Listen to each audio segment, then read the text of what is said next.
What is going on, everyone? It is Foul Play here, and I'm back again for another Modern League. Alright, so a little bit has happened since we last recorded, since the last round of videos. Probably about a week has passed, actually. A lot of that is obviously recorded in advance and posted daily. Alright, so first and foremost, Kaldheim has been released, and there's a few different cards and decks running around. I don't think anything's going to make too much of a major impact. The power level of the cards was certainly less significant than in recent sets. As far as the auras are concerned, they're pretty lackluster. I'm not really looking to run any of them. If you think about it, the green enchantment that draws a card is like essentially a worse Spirit Mantle that draws a card, gives 1/1 and trample. So are you willing to downgrade the power of Spirit Mantle for trample? I think probably not me personally. The other card was gives 1/1, and when the creature or the enchantment leaves the battlefield, you put a 1/1 spirit into play.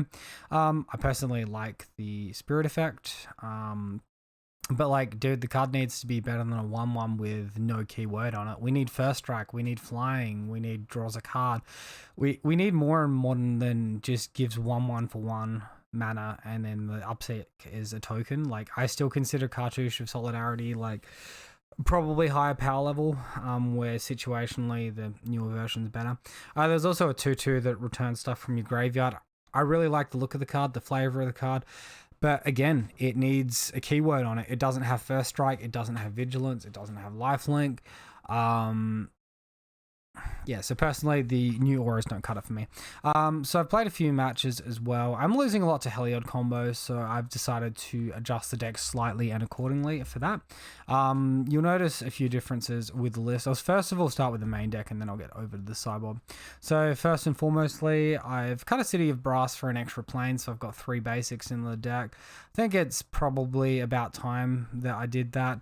It could be that I still want 2 City of Brass and I just go down to 1 Windswept Heath, but I think 2 basic planes is pretty justified here. I removed the Aqueous Form currently for the time being, just for the second Rancor there. Other than that, main deck is sort of pretty much the same and where it was. So yeah, playsets of 1 mana creatures, 3 stalkers, playsets of Ethereal Armor, Hyena Umbra, Curious Obsession, Daybreak, and Staggering Insight. 2 for Arcane Flight, 2 for Rancor, and 1 for Spider Umbra. Alright, so sideboard wise, I've gone down 1 to 1 Stubborn Denial. I am expecting a little bit more like combo creature combo, non-creature combo sort of stuff. Jump players are going to be mucking around with that 2-sided card, one of which is like the 7 mana Tibalt, which can enter off Cascade.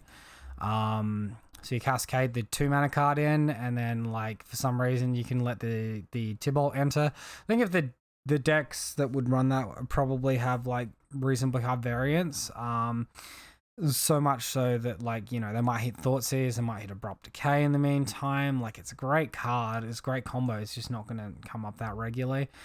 If it becomes too powerful, though, they can just change the key wording and be like, hey, look, only the cheap side can enter, the expensive side can't. Alright, so Heliod combo has been the bane of my existence for a very long time. So, you know, stuff it with Path, stuff it. I've cut down on a Stubborn Denial as well. We're bringing in Dramoka's Command. Let's make them sacrifice that Heliod into the graveyard. While we're there, we'll fight one of their creatures, we'll kill off their creature, we'll kill the thing that gives tokens, we'll kill the Spike Feeder, we'll kill something. And I've removed the suppression fields for Torpor Orbs, just sort of to give me that coverage against Hate Bears. Maybe I can take both decks on now, you never know. But yeah, still with Lurrus in the sideboard, still with these ley lines, these Force of Vigors. So we're going to use this, get into a league. So yeah, other channel updates that have, you know, sort of popped up. I've decided to change my channel to having sort of like daily matches with daily matches on the weekend as well. I might sort of start to incorporate more leagues on the weekend.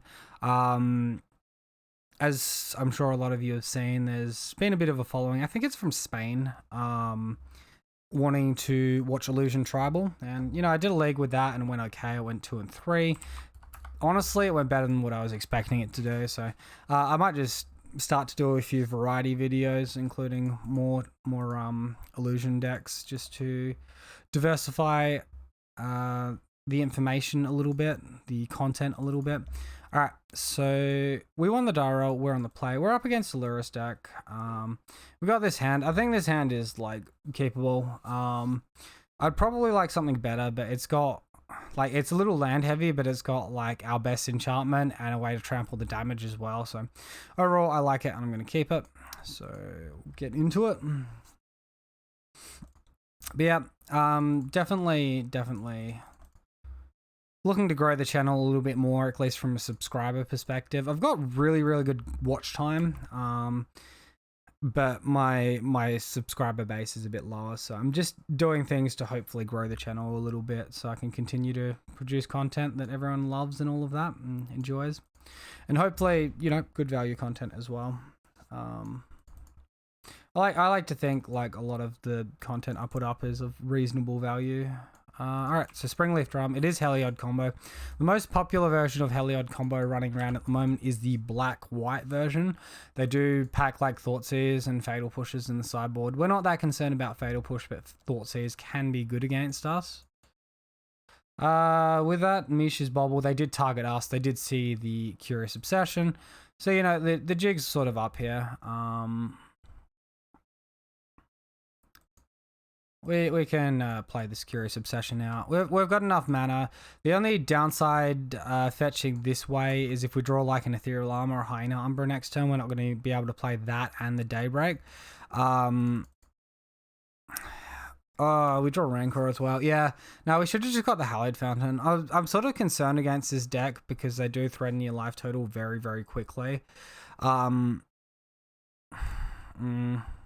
Yeah, I have a big feeling like we should have just got the Hallowed Fountain there and taken the 2 extra damage. So we've misplayed slightly. We'll see how much pressure our opponent can put on us as a result. There comes the Colossus Hammer. They've got 3 artifacts. They get to draw a card off the ETB. They get to equip it. And yep, right on time. Force of Negation. Beautiful stuff. Ready to do its thing.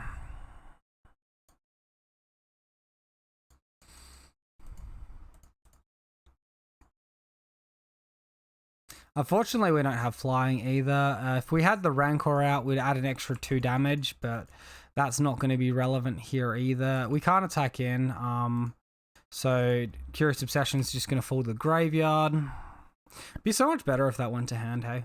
It'd probably be broken if it went to hand, but then we'd be able to maybe counter a second hammer and not just die here. But we are dead to like a second hammer. Or even if they equip that to Ink Moth, we're forced to block the Ink Moth, and then we're just dead. Yeah, anyway. We're not winning with, like, no creature. So we have to chump block the Ink Moth Nexus, which is lost flying, and then we're just dead. Alright. So, Force of Vigor, obviously good here.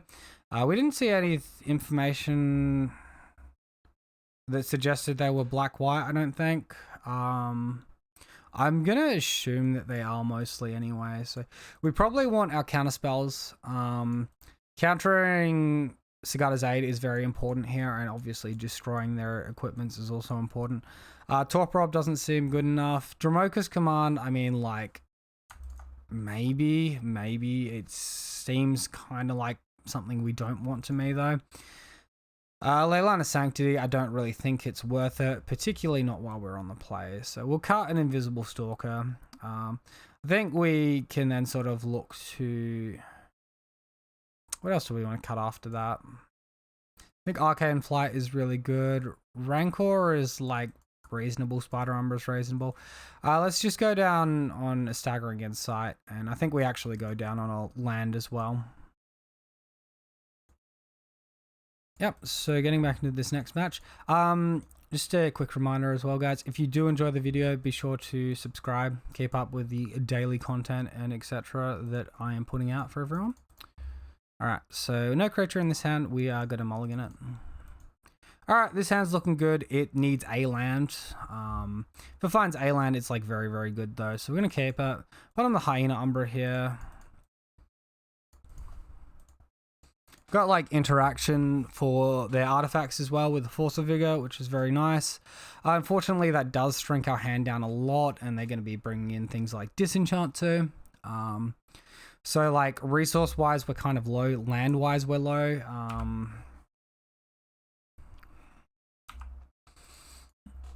Opponent has looked at the top card of their library this time. That suggests that they've got a fetch land. They're considering whether or not to play the fetch land or a basic. So Giver of Runes. Sure. Find the Arcane Flight. Alright, well, our only choice is play out the Ethereal Armor here. Super awkward. Attack for only 2. Hope to draw land next turn. Then we can do Daybreak Coronet and then maybe Arcane Flight the turn after that, while holding up Force of Vigor interaction. So definitely in with a shot here. Pure Steel Paladin, so he's got the slower hand there. Alright, so here we're just best off going Arcane Flight, attacking in the air. We need to like guarantee the damage, otherwise they just block with the Pure Steel Paladin, give it protection from green with the Giver of Runes, and we lose the whole attack. We won't even gain life.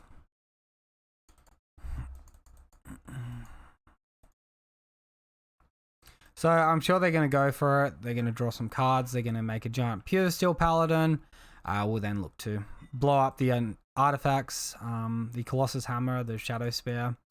And, you know, then we can look to deal some proper damage next turn in the air. 8 damage in the air. And we'll have a 9/9. We're like 1 enchantment from being at 10 power. I guess 2 enchantments from being at 11. I guess it's really 1 enchantment extra from being at 11. So Sigarda's Edge, sure. Whatever. Shrug. Steel Shaper's Gift, sure.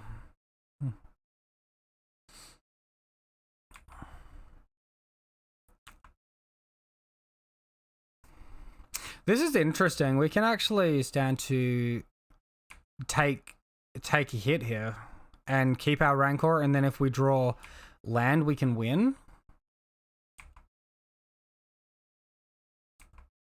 8 plus another 3. We do like 11, so that's not quite lethal.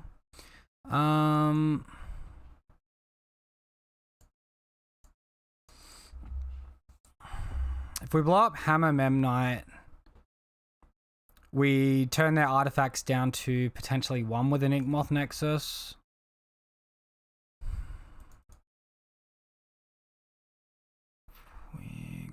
We've got 5 power here, plus another 2. It puts our creature up to potentially 11.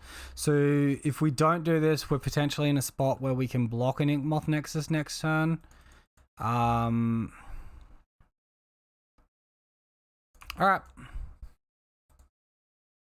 Man, damn, that sucks. We draw the island.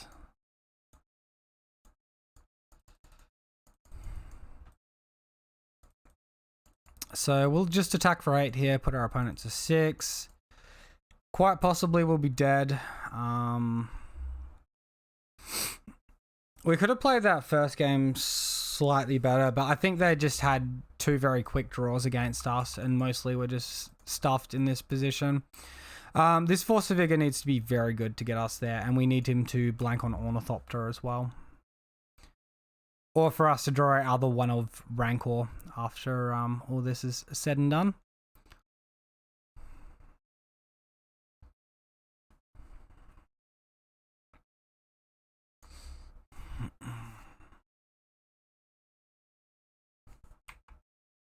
Stoneforge Mystic is going to tutor and equipment. We'll see which one he goes for here. I'm sure he's going for Hammer, a second Hammer, okay. That's potentially very loose. Going all in on the Pure Steel.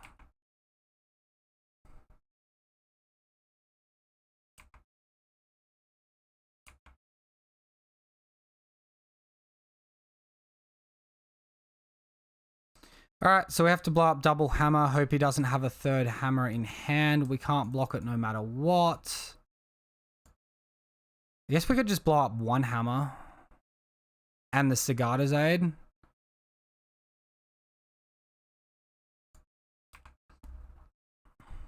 Another reminder as well, guys. I think we just go for the double hammer here. Another reminder as well, if you haven't subscribed to my, or you haven't followed me on Twitch yet, it'd be great if you could do that. Help support me that way. There's a link in the description. My schedule's on Twitch as well. All right, so now we just need a Fog Ornithopter, and we can make this force the game 3. All right, opponent concedes. Cool. So Force of Vigor, very good tempo for us there, and we're really fortunate that they just ran out of that little bit of steam, right?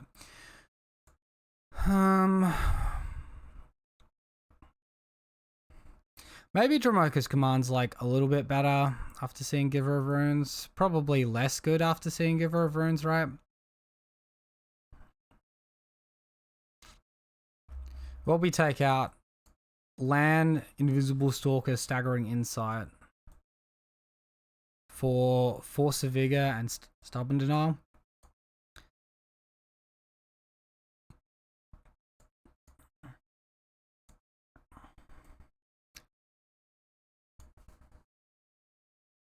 I think we'd run it back.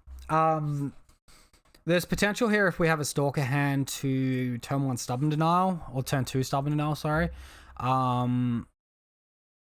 So I don't really want to go down on Stalkers. Okay. This hand is like very resource light. Opponent keeping 7. This requires us to draw a lot. I think we'd be better off with like 1 force rather than 2 forces, because we can't even cast either force here. If we play our Bogle, we can't cast either force, and then we're just left with an Ethereal Armor, and so much about this hand is just not exciting.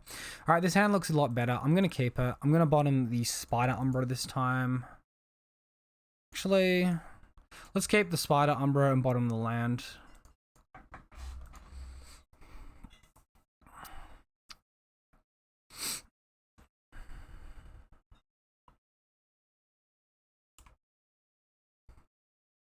So Sigarda's Aid is the target for Force of Negation here. Failed that. Oh man, if he does Thoughtseize here, we're sort of forced into playing it as well, unfortunately. I think getting a hammer is good enough. Is really representing the fact he's got Pure Steel Paladin in this game. We'll play the Glade Cover Scout out here. And hope to draw land next turn. If not, like even if we draw land here, it's not super exciting, right? Springleaf Drum plus Ornithopter. Do they have land and Paladin is the question. They might have it, but they might not be wanting to expose it to removal. They've got the hammer. Okay. We find the Coronet.